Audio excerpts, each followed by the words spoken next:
Bonjour à tous et bienvenue dans ce Morning Bull Live. Nous sommes le 22 décembre, ça se rapproche. Noël c'est dans 2 jours, ou à peu de choses près, ça dépend comment on se positionne. Les marchés sont en pleine forme, rebond assez spectaculaire sur l'ensemble des marchés dans le monde entier. C'est assez rigolo par rapport à la situation dans laquelle nous étions il y a à peine 3 jours en arrière, dans cette espèce de dépression générale qui tout d'un coup se transforme en reversal avec une autosatisfaction assez spectaculaire.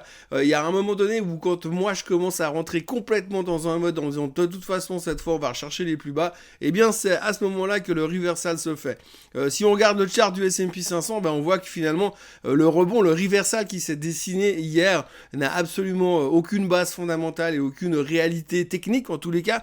Fondamentale, on pourra trouver des excuses, on va y arriver tout à l'heure, mais c'est clair que on peut se poser quand même une question, c'est est-ce qu'aujourd'hui on est vraiment en train de rebondir parce qu'on croit à quelque chose, ou est-ce qu'on est simplement en train de rebondir parce que les 2-3 choses qui sont sorties hier étaient tout simplement moins pires.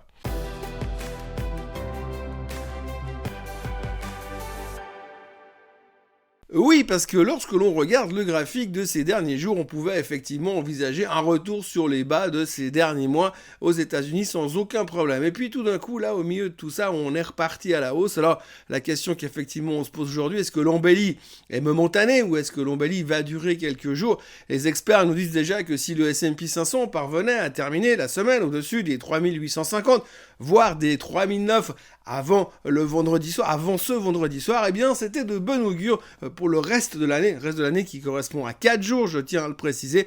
Mais si ça se produit ce 4 derniers jours, eh bien statistiquement, là encore, on sait que la dernière semaine de l'année est généralement positive. Je vous rappelle qu'on est en période de Christmas Rally qui, généralement, est un mois positif à 70% du temps et que pour l'instant, on n'y est pas, mais tout espoir n'est pas perdu puisque peut-être on va sauver la mise dans les derniers jours de l'année. Chose est-il que pour l'instant, le S&P 500 devrait de toute façon finir l'année en baisse de 20%, plus ou moins, à moins d'un miracle. Et donc, on peut se poser pas mal de questions sur la visibilité et la durabilité des trades qu'on est en train de mettre en place aujourd'hui. Alors on va faire un petit peu de macro aujourd'hui parce que la raison du rebond hier, une des raisons en tous les cas, c'est la confiance du consommateur. Alors l'excellente nouvelle de la journée d'hier, c'est que finalement le consommateur allemand va moins mal puisque ça remonte gentiment comme vous pouvez le voir sur le graphique à l'instant. Eh bien vous voyez que finalement c'est moins pire pour l'instant. Alors quand on regarde un petit peu la tronche du graphique, ça fait un moment qu'ils sont déprimés en Allemagne. Et finalement ça va un petit peu moins pire que le mois précédent. Alors il faut bien retenir ce mot, c'est moins pire. Le marché est content parce que c'est moins pire. Une des justifications de la hausse d'hier, c'est les résultats de Nike, les résultats de FedEx qui étaient excellents.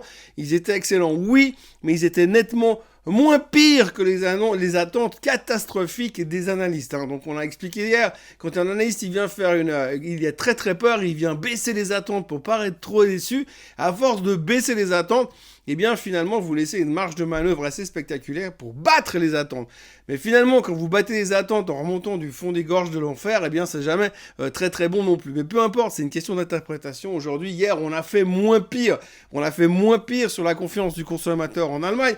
On a fait moins pire sur les chiffres de FedEx. On a fait moins pire sur les chiffres de Nike. Moins pire que ce qu'on avait peur de faire. Donc finalement, c'est pas si grave. Ça va un peu mieux. Je sais pas si ça va un peu mieux ou si c'est juste une question d'interprétation. Mais en tous les cas, pour l'instant, les gens étaient contents que ce soit moins pire en Allemagne. Quand je regarde le graphique, c'est pas non plus super encourageant. Alors on a l'impression de revenir du fond du gouffre, soit, mais c'est pas non plus la panacée, on va dire. Et puis c'est pas tout parce que si les Allemands sont confiants, alors les Américains c'est carrément la fête du slip. On rebond massif sur le consumer confidence aux États-Unis, la confiance du consommateur qui est à plus de 108, alors qu'on était à 101 le mois dernier. Alors là c'est l'euphorie totale, on est rassuré, on sent que l'Américain a confiance, qu'il n'a plus peur pour son avenir, qu'il est confiant par rapport à ses jobs à venir, par rapport à l'emploi, par rapport à la consommation, etc. Donc ça, c'est rassurant puisqu'on sait que le moteur de l'économie américaine, c'est la consommation. Si vous leur enlevez la consommation, il n'y a plus d'essence, il n'y a plus de moteur et c'est la fin du monde. Et pour l'instant, le consommateur, il tient le bon bout, ça se passe bien. La récession, on a beau lui balancer ça toutes les 5 minutes dans le Wall Street Journal, le Barron's et tous les journaux économiques américains, l'Américain s'en fout complètement pour l'instant. Il est confiant et il pense que ça va bien se passer. Et ça rassure un tout petit peu les marchés financiers pour l'instant, même si on est plutôt convaincu que la récession, on l'aura quand même l'année prochaine. Par contre, je vais vous bassiner avec ces histoires, mais on revient de nouveau avec les chiffres des ventes de maisons aux États-Unis. Hier, ça a été publié à nouveau, plus pratiquement 8% de baisse de nouveau. C'est le 10e mois consécutif de baisse sur les ventes de maisons. Alors de nouveau, la grande question que tout le monde se pose, c'est est-ce que c'est une tendance qui est en train de s'enclencher, qui va durer, qui va poser problème à l'économie, ou est-ce que c'est simplement un retour à la moyenne? Donc c'est de nouveau la grande discussion. J'ai pas la réponse, mais quand on regarde le graphique des ventes de maisons aujourd'hui, vous voyez tout simplement qu'on est revenu au même niveau que plus ou moins à l'époque de la pandémie. Alors à l'époque de la pandémie, les gens ont tous voulu commencer à se barrer, acheter des maisons en dehors des villes, aller vivre où il n'y avait personne au milieu de la campagne. Donc il y a eu une explosion des ventes de maisons, et puis là tout d'un coup ça revient un petit peu à la normale. Alors, est-ce qu'on est tout simplement en train de revenir à un volume de vente normal, ou alors est-ce qu'on est en train d'enclencher quelque chose de pire? Ce sera des choses qu'il faudra surveiller, mais ce sera un des gros points, à mon sens, qu'il faudra surveiller dans le premier trimestre 2023, parce qu'on y verra un peu plus clair, voir si le ralentissement s'intensifie à cause de l'augmentation des taux hypothécaires, ou est-ce que c'est simplement un retour à la normale. Alors puisqu'il n'y a pas non plus des tonnes de choses à dire, et puis que je vais éviter de parler de Tesla, parce que visiblement je parle trop de Tesla et que je fais trop de reproches à monsieur Elon Musk, on va parler simplement de ce qui va se passer peut-être, potentiellement l'année prochaine. Alors parce qu'on est tout proche, hein, dans une semaine et demie, on est en 2023, et là ça commence à causer encore et encore et encore. Il y avait deux avis qui étaient assez intéressants à observer aujourd'hui. C'était monsieur Bill Gross. Alors Bill Gross, pour ceux qui ne le connaissent pas, c'était en tous les cas l'un des plus gros fund managers américains sur le côté obligataire, avec une grosse vue macro, et monsieur Bill Gross est très très inquiet sur la suite. Il a très peur d'une récession en 2023.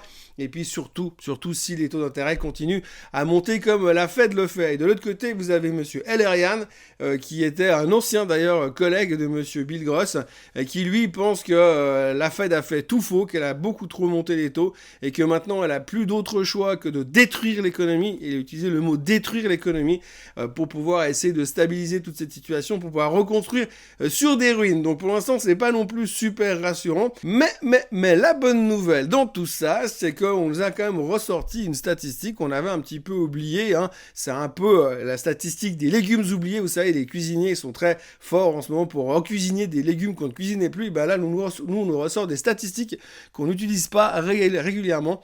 Et bien, comme cette année, on se prend une claque sur les indices boursiers, et bien, on a redécouvert plutôt qu'en général, le S&P ne baisse que très rarement 2 ans de suite. Donc ça, c'est une bonne nouvelle quand même, hein, puisque ça voudrait dire que normalement, l'année prochaine, on devrait monter. Alors, ça ne veut pas dire qu'on va faire 40% de hausse, mais on devrait monter statistiquement, puisque les 4 dernières fois où le S&P 500 a baissé 2 ans de suite, eh bien, c'était la Grande Dépression, la Deuxième Guerre mondiale, la crise pétrolière des années 70, et puis la bulle Internet de l'an 2000.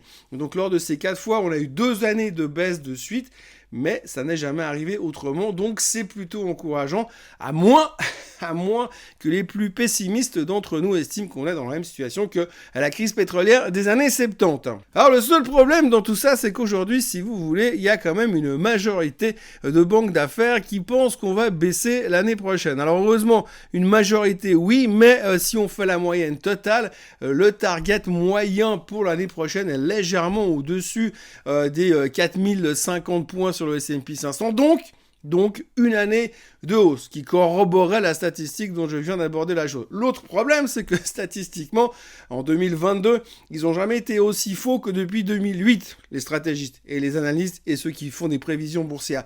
Donc pour l'instant, on est un peu au milieu de nulle part, et comme d'habitude, un peu dans la finance, eh bien c'est 50-50. Donc tout ça pour vous dire qu'on est un petit peu en fin d'année, que les volumes sont en train de baisser, que la volatilité est en train de baisser, et que finalement, on a une visibilité, il y a un horizon temps d'investissement qui se raccourcit de plus en plus.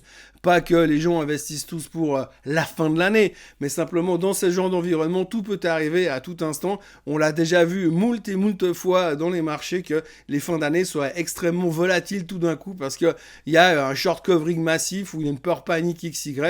Pour l'instant, c'est relativement calme globalement. On voit que les chiffres économiques sont toujours relativement bons. Quand on voit les chiffres d'aujourd'hui, les chiffres de la consommation, c'est rassurant.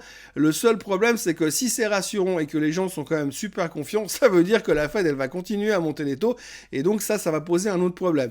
Il y avait aussi le numéro 2 de la BCE qui a parlé hier, qui a dit que pour lui, à son sens, la BCE allait devoir continuer à monter les taux à ce rythme-là, c'est-à-dire à plus ou moins 0,50 tous les mois, pour freiner cette inflation, parce qu'il pense que le marché sous-estime la pérennité de l'inflation actuelle et qu'elle ne va pas disparaître d'un claquement de doigts comme ça à l'instant. Donc on a encore l'occasion, je pense, sincèrement, de faire encore plein de vidéos où on pourra parler beaucoup de fois de la hausse des taux, de la macro et des risques de récession avant qu'on soit un peu plus dans le concret. Aujourd'hui, on notera qu'il y aura le PPI aux États-Unis. Ce sera important pour anticiper ce qui va se passer sur le CPI l'année prochaine, bien sûr. Et puis pour l'instant, eh bien, les futurs sont légèrement en hausse, 0,2%. On a l'air d'être plutôt rassuré, et quand on regarde le graphique du S&P 500, on a l'air d'avoir fait un joli reversal, et puis on peut espérer peut-être, si tout se passe bien puis qu'on n'a pas de grosses mauvaises nouvelles, aller rechercher le haut du range, mais aller beaucoup plus haut, ça va être très compliqué, même si on sait, comme on l'a déjà dit statistiquement, que la dernière semaine de l'année est généralement positive. Je vous encourage à vous abonner à la chaîne Suisse Côte en français, à liker cette vidéo, et puis à revenir demain pour l'avant-dernière, et puis à revenir demain pour la dernière vidéo avant Noël et le Swiss Bliss avant Noël. Bien sûr, il y en aura encore 4 autres après jusqu'à la fin de l'année, comme d'habitude. Donc, n'hésitez pas à revenir encore et encore. Sinon, j'aurai l'air un peu d'un gros idiot tout seul dans mon studio. Passez une excellente journée et puis à demain. Bye bye.